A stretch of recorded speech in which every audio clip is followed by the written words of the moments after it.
modern Orthodox Jewish household here in Atlanta. And I attended Jewish education was part of my life from nursery school on really through college. And Judaism was really core to how I saw myself and how I saw the world. I felt very connected to Jewish music.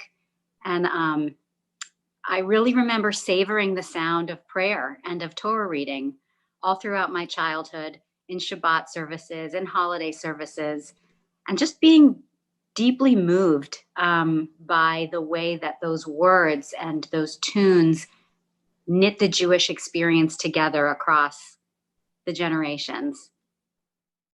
You know, as I got older, I retained that love and that sense of connectedness, but I also started feeling somewhat alienated from a lot of traditional observance. And that was mostly because of the way it seemed that women were marginalized in various texts and in the worship setting.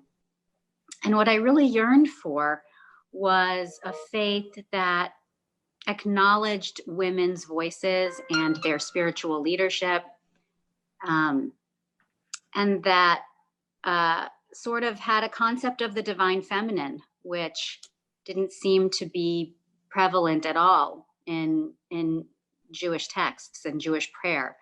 And when my husband and I moved back from Northern California in 2010, I was feeling very adrift religiously and culturally. And then my father passed very suddenly, about less than a year after we moved back to Atlanta. So that left me feeling sort of deeply shaken. And more than ever, I wanted to find a place that I could call a spiritual home.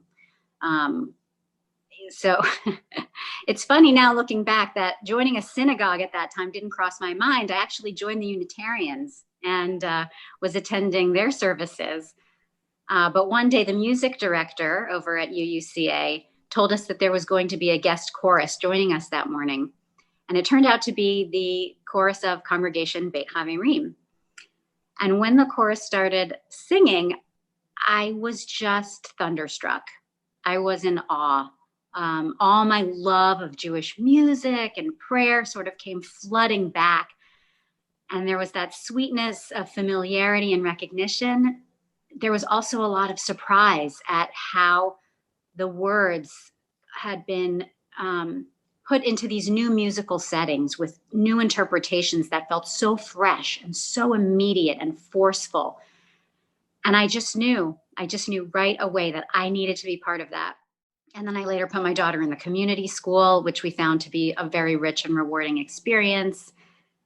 And then I started to chant Torah at services and to teach other people to chant Torah who were interested in learning.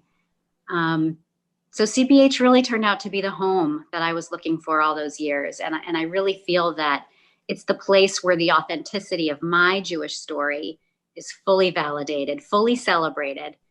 And it's the place I want to raise my daughter in, because I think that it's here that she will also hear that message, that her unique voice and identity will be fully seen.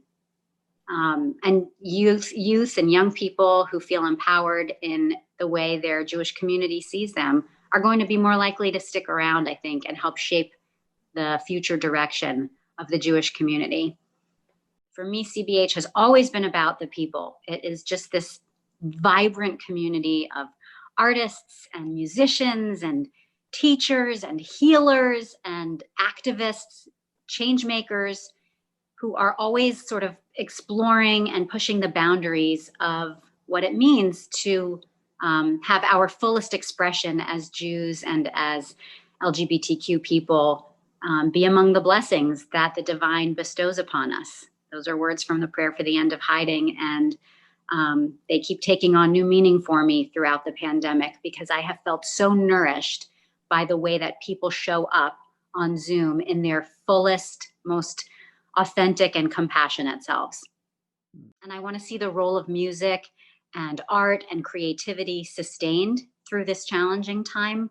I want to see the school grow as a place that can give our kids a great foundational Jewish experience. And I know that that can only happen with my financial support. with everyone's financial support.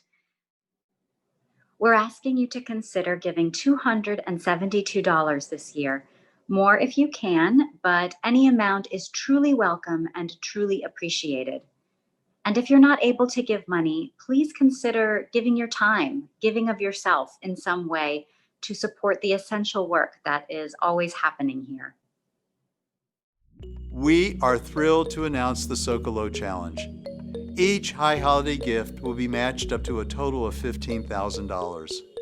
Please visit www.donatetocbh.org/2021 to make your 100% match gift today. Thank you again for your generous support.